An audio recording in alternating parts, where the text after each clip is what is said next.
오늘 새벽에 함께 볼 말씀은 마태복음 16장 13절부터 20절까지 말씀 우리 같이 보겠습니다. 마태복음 16장 13절에서 20절까지 말씀 우리 같이 한번 읽겠습니다. 예수께서 빌립보 가이사랴 지방에 이르러 제자들에게 물어 이르시되 사람들이 인자를 누구라 하느냐? 이르되 더러는 세례 요한, 더러는 엘리야, 어떤 이는 예레미야나 선지자 중에 하나라 하나이다. 이르시되 너희는 나를 누구라 하느냐? 시몬 베드로가 대답하여 이르되 주는 그리스도시요 살아계신 하나님의 아들이시니이다. 예수께서 대답하여 이르시되 바요나 시몬아 내가 복이 있도다. 이를 내게 알게 하니는 혈육이 아니요 하늘에 계신 내 아버지시니라. 또 내가 내게 이르노니 너는 베드로라. 내가 이 반석 위에 내 교회를 세우리니 음부의 권세가 이기지 못하리라.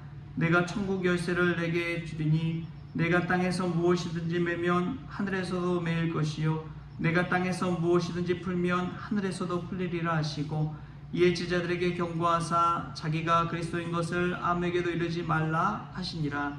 아멘. 할렐루야. 말씀에서 귀한 은혜가 저와 여러분에게 있기를 소망합니다. 요즘 폭염이 계속해서 지속되고 있어서 얼마나 하루하루가 힘이 든지 모릅니다. 그럼 하루 중 가장 움직이기 좋은 시간대가 언제입니까? 새벽이죠. 우리가 새벽에 더 일찍 일어나서 하나님 앞에 나오는 복된 우리 모든 성도님들 될 수 있기를 축복합니다. 어떤 목사님이 이제 미국에서 공부하고 오셨는데 그런 이야기 꼭 하시더라고요. 본인은 미국 서부에 있는 지역에서 공부를 했는데 미국은 서부와 동부의 분위기가 너무나 다르다고, 미국 뉴욕이나 아이비리그 쪽에 있는 대학들을 다니는 친구들을 보면 정말 열심히 공부한다고, 학업 분위기가 너무 좋다고, 날씨가 되게 좋아서 그런지 그게 되게 이제 공부하는데 철학적이고 더 깊이 사색하고 공부할 수 있는 분위기가 이제 동부 쪽에 잘 돼 있다고 그런 이야기 하더라고요.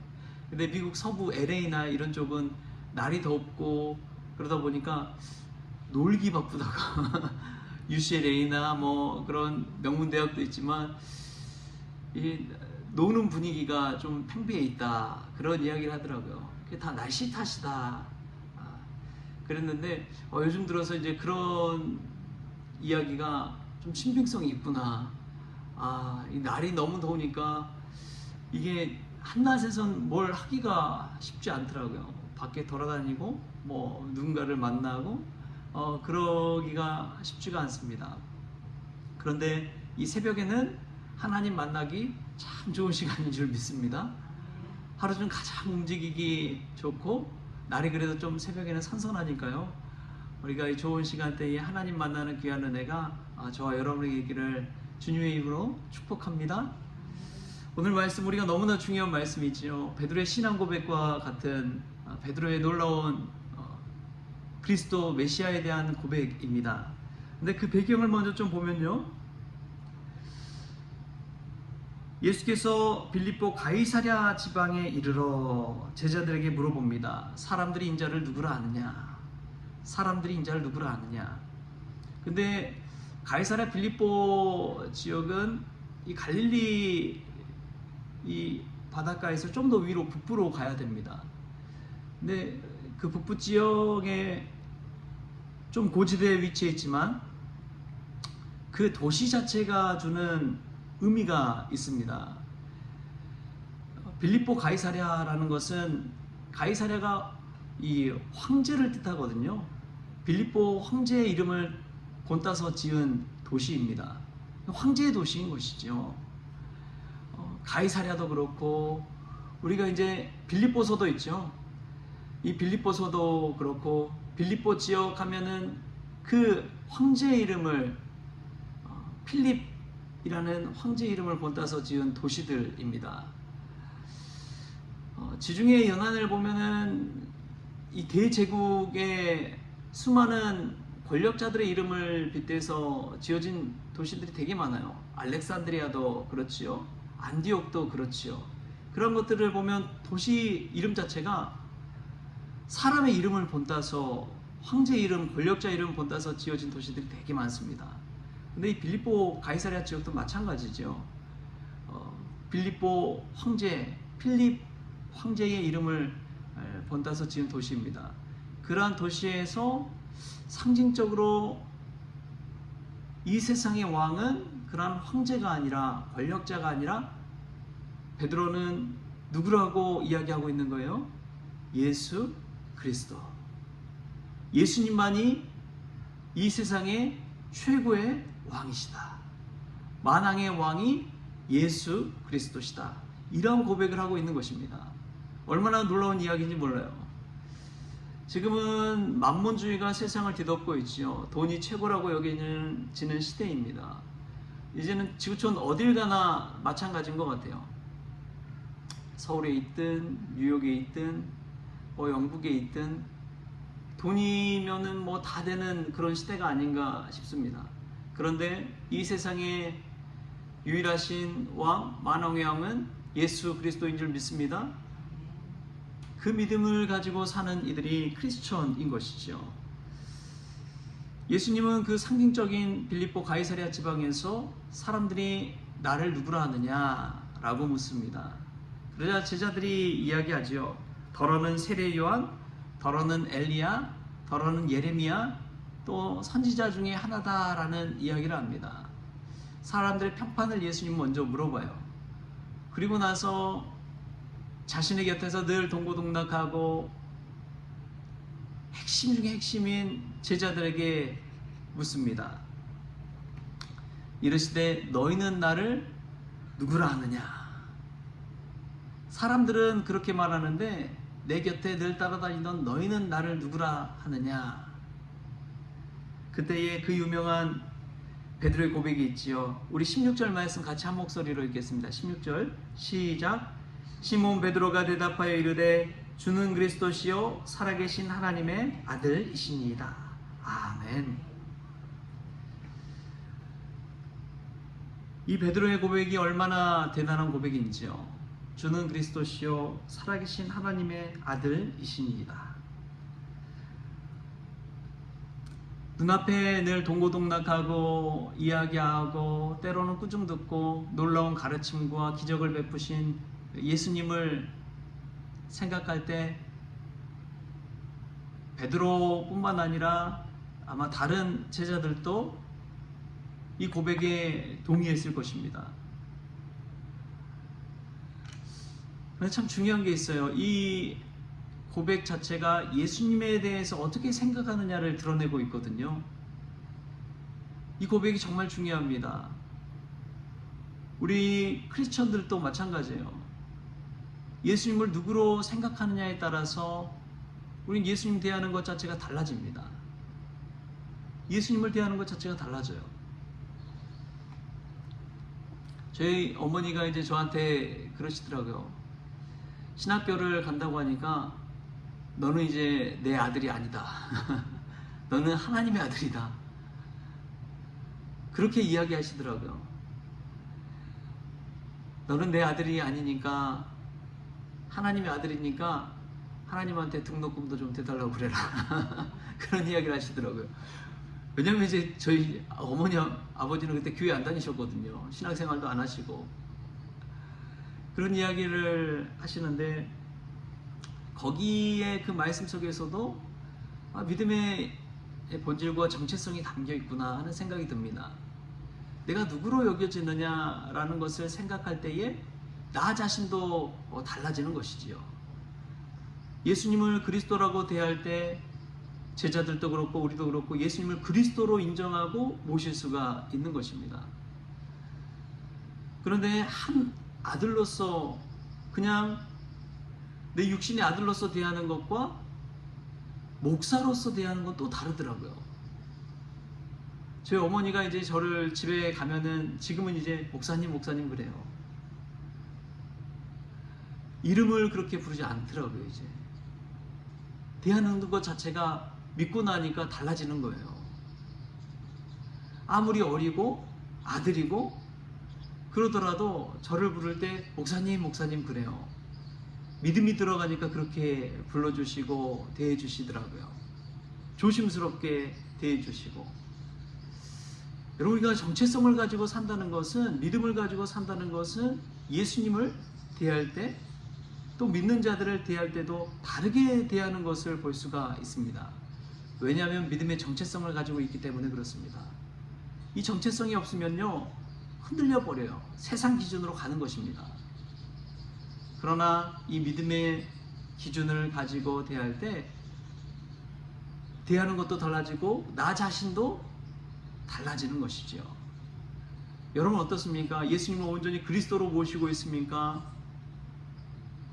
아니면 그냥 세상의 많은 종교들이 생각하는 것처럼 그냥 알라딘 램프처럼, 요술 지팡이처럼 나의 욕심과 탐욕을 채우는 도구로 생각하고 있습니까? 예수님을 주인으로 모시고 내가 예수님의 종으로서 생각하고 살아간다면 우리 인생이 얼마나 달라질까요? 내가 주인의 자리에 앉아서 예수님을 종 부리듯이 그렇게 하는 것이 아니라 예수님을 온전히 주인의 자리에 모시고 내가 예수님의 말씀에 순종하는 삶을 살 수만 있다면 우리의 삶은 혁명이 일어날 것입니다. 너무나 달라질 거예요. 신앙생활 하는 것 자체도 완전히 달라질 것입니다.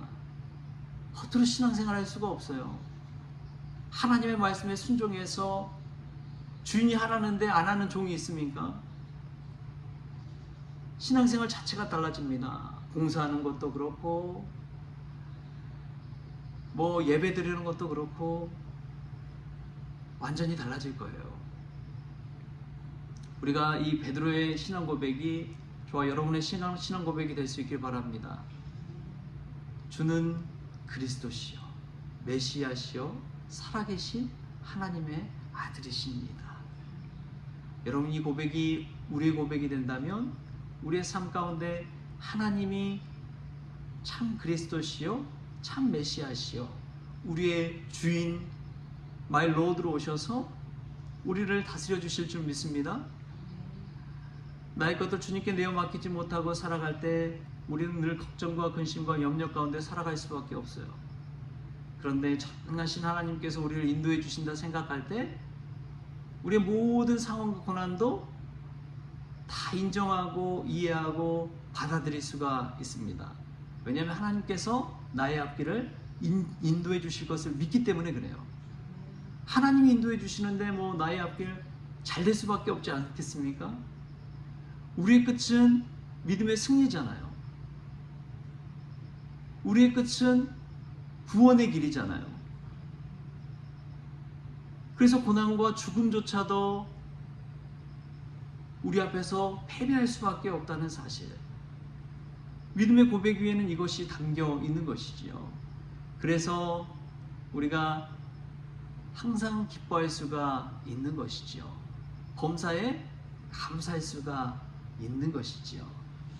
그래서 늘 하나님과 교제하는, 쉬지 않고 쉬지 말고 기도할 수 있는 은혜가 저와 여러분에게는 있는 것이지요. 이 모든 것들의 고백 본질에는 이 베드로의 고백이 담겨 있다는 사실 기억할 수 있기를 바랍니다. 이 고백 위에 사십시다. 그때에 기쁨도 있고 감사도 있고 늘 기도하는 삶을 유지하며 살아갈 수가 있는 것이지요. 내가 생각해서 사는 인생이 아니라 주님이 원하신 대로 나의 삶을 내어드릴 수 있는 그러한 순종, 그 사명, 그러한 삶을 살 수 있는 것이 이 고백 위에 담겨 있습니다. 베드로의 고백이 우리의 고백이 되어서 우리의 삶에 놀라운 변화가 일어날 수 있기를 바랍니다. 그 당시에 가이사랴를 최고의 왕으로 여기는 것이 아니라, 황제로 여기는 것이 아니라 예수님이 우리의 만왕의 왕이 되십니다, 우리의 주인 되십니다 고백한 제자들처럼 지금 이 시대에 예수님이 만왕의 왕이시고 우리의 삶의 주인이 되십니다 라는 고백을 하며 살아갈 때 우리의 삶 가운데 하나님의 놀라운 은혜가 임할 줄 믿습니다. 그러한 놀라운 은혜를 날마다 경험하는 우리 모든 성도님들 될 수 있기를 주신 예수님의 이름으로 축원합니다. 기도하겠습니다. 좋으신 하나님 감사합니다. 세상은 돈과 사회적 지위, 성공을 통해서 그 사람의 정체성을 인정하고 살아가지만 우리 크리스천은 오직 주는 그리스도시요 살아계신 하나님의 아들이십니다 라는 이 고백 위에 살게 하여 주시고 예수님을 주인으로 진정한 왕으로 모시게 하여 주셔서 이 땅 가운데 주의 말씀에 온전히 순종하는 삶을 살아갈 수 있도록 주여 도와주시옵소서. 삶의 주인된 자리에 삶의 보좌 위에 예수님을 모시게 하여 주시고 예수님 뜻대로 순종하며 살아갈 때 우리 삶에 놀라운 혁명이 일어나게 하여 주옵소서. 그리하여 이전과는 다른 인생 살아가게 하여 주시고 하나님의 아들을 온전히 그리스도로 메시아로 모시며 살아갈 수 있도록 저들의 심령 가운데 임하여 주옵소서. 감사하며 예수님의 이름으로 기도하옵나이다. 아멘. 우리 주님이 가르치는 기도로 오늘 새벽 기도를 마치겠습니다. 하늘에 계신 우리 아버지여, 이름이 거룩히 여김을 받으시오며 나라가 임하시오며 뜻이 하늘에서 이루어진 것 같이 땅에서도 이루어지이다. 오늘 우리에게 일용할 양식을 주시옵고 우리가 우리에게 죄진 자를 사하여 준 것 같이 우리 죄를 사하여 주시옵고 우리를 시험에 들게 하지 마시옵고 다만 악에서 구하시옵소서. 나라와 권세와 영광이 아버지께 영원히 있사옵나이다. 아멘.